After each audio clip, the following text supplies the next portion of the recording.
As the summer's unfolded, I've managed to get away on a few trips, and those of you following me on Instagram will now just come back from nearly 2 weeks up in Scotland, going up to the Isle of Skye and over to the Cairngorms. And on that particular trip, I took 3 of my drones, the 2 Pro, the Mini and the Mavic Air 2, as I wanted to kind of work out which one is the best one for when you're going on a trip. And that's pretty much what I'm talking about today.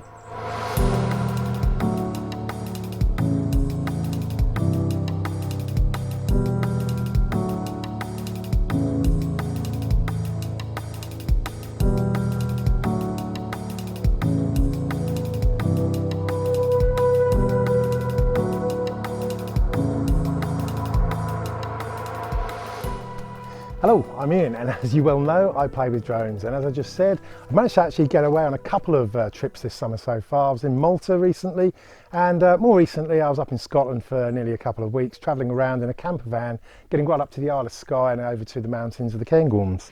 And because luggage wasn't necessarily an issue, because I was obviously coming straight from home in the camper van, I decided to take all 3 of my main drones, the Mini, the 2 Pro and the Air 2, try and work out which ones work best when you're actually on the road and when you're on a trip. Now, all 3 of them have got pros and cons. All 3 of them take fantastic pictures and video. Obviously, it goes without saying that the 2 Pro has got the largest sensor, a 20 genuine megapixel 1-inch sensor. So if you're a true professional photographer and you're wanting to take absolute top spec pics, then 2 Pro is going to be the natural winner here, and you can pretty much turn off the video. With a variable aperture as well, it really does give you all the configurability that you're going to need to take that perfect shot. But that's not my point of this video, because the majority of users, myself included, just want a drone that's going to be easy to use, practical, and still take fantastic pictures and videos. And even on a large widescreen high definition TV, you will be hard pushed to see any difference between the pictures and the stills that any 3 of these drones are going to take. So given that most people are going to be more than happy with the videos and pictures that any one of these drones takes, that kind of just leads me on to the practicalities of actually using these drones when you're on the road. Now, I've got the combo version of all 3 of these drones. That means you get the case that's supplied with the combo version, and you always have 2 spare batteries. Now, the Mavic Mini obviously comes in as the most portable. It's the smallest and lightest of the drones, and the entire package, the case, the batteries, as well as the remote and the drone itself, comes in at around 1.2 kilograms. That's about 3.5 pounds.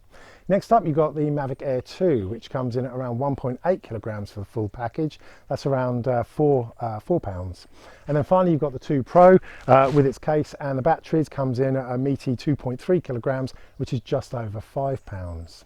But it's not just about weight, size matters as well. And again, obviously the Mavic Mini is going to win hands down. Now, whilst its case is not exactly the most practical of cases, a handbag on a hike isn't actually that great. You can easily do what I do sometimes and actually just slip the drone and the remote into a sock, a hiking sock, and then put them in my backpack, and you cannot beat that for portability. But the Mavic Mini isn't always going to cope with the winds that you're going to get if you're up in the mountains. And certainly there were a couple of times in Scotland where I definitely would not have put the Mavic Mini up under any circumstances. Now, those of you who watched my 10 good and 10 bad points on the Mavic Air 2 that I made a couple of months ago may remember that I was not a fan of the new Mavic Air 2 bag. I complained that the zip just didn't seem to open, the flap didn't open right. A couple of you pointed out that it was actually more like a DSLR bag, that if you had it on your hip, it actually worked perfectly. And I'm not too proud to admit to changing my mind. Having used it on quite a few day hikes now, I can actually say that the Mavic Air 2 bag works perfectly. It does just slip over the shoulder, and then you literally forget about it. It's just sitting on your behind, and when you do want to actually get your drone out, you can just swivel it round. The zip does open correctly, and you can just pull out the remote and the drone and get going very quickly. So out of all 3 drones, I have to say that the Mavic Air 2 bag is easily the best one for when you're going out on a day hike. Now, another consideration you've got to do is when you're actually on a bit of a driving day out, where you're stopping every half hour, taking more pictures, doing some more flights, getting back in the car and wanting to continue your journey, and at the same time want to charge up everything that you've been using, because there are times when I have been literally shooting and getting through 4, 5, 6 batteries in a day, and in those instances you really want things to be charging up as you're driving. Now both the 2 Pro and the Mavic Air 2 batteries will take around an hour to recharge when you've depleted them down to around 30%. From empty, they're just under 1.5 hours to fully recharge. Mavic Mini is a bit slower, and it'll take a full 2 hours to charge up a Mavic Mini battery from empty. And of course, one of the key advantages you've got with the Mavic Mini is that pretty much any phone charger will actually do, because it uses a micro USB to charge the battery, whereas the 2 Pro and the Air 2 need their own dedicated charger.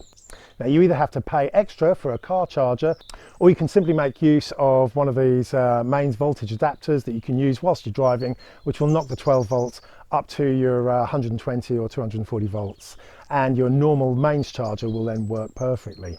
Now of course, one of the other considerations is the environment you're going to be flying in. Like I said, the last couple of weeks I was up in Scotland, and whilst we did have a fantastic day one afternoon on the Isle of Skye, when we just had brilliant blue skies and sunshine, the wind was a constant factor, and there were some days that were just, as I said, far too windy to consider putting any drone up, let alone one that isn't always so great in strong winds.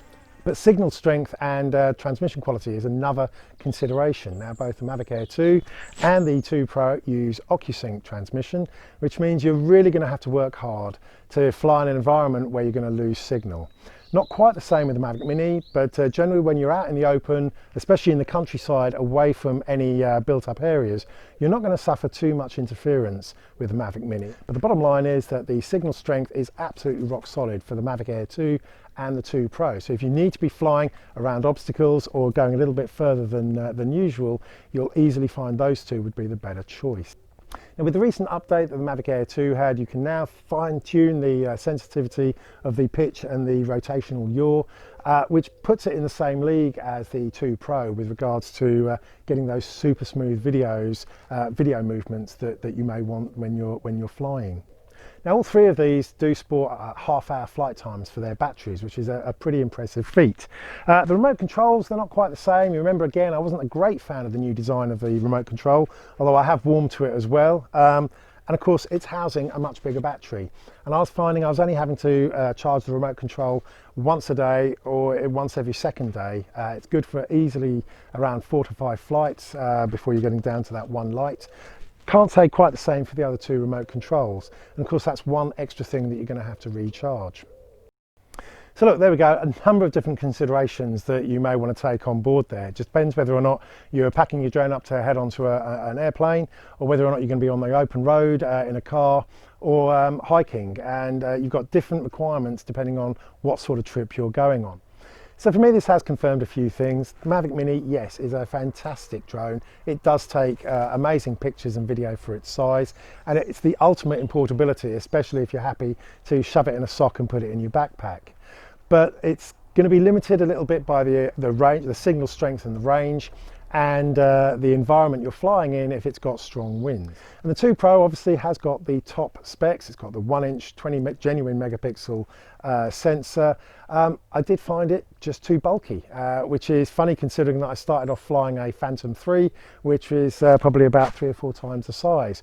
But you get used to the size and weight of these things as you fly them more and more.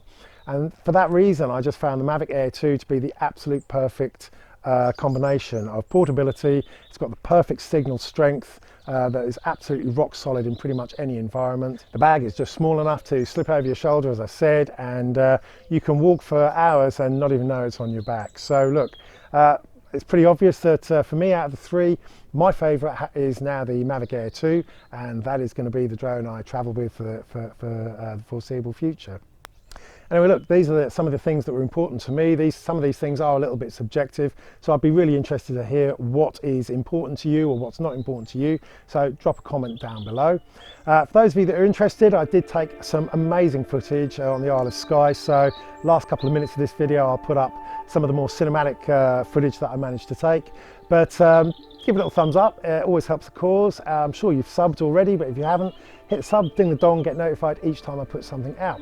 Either way, for the rest of the summer, I hope you're having fun, staying safe, have fun, happy flying, catch you next time.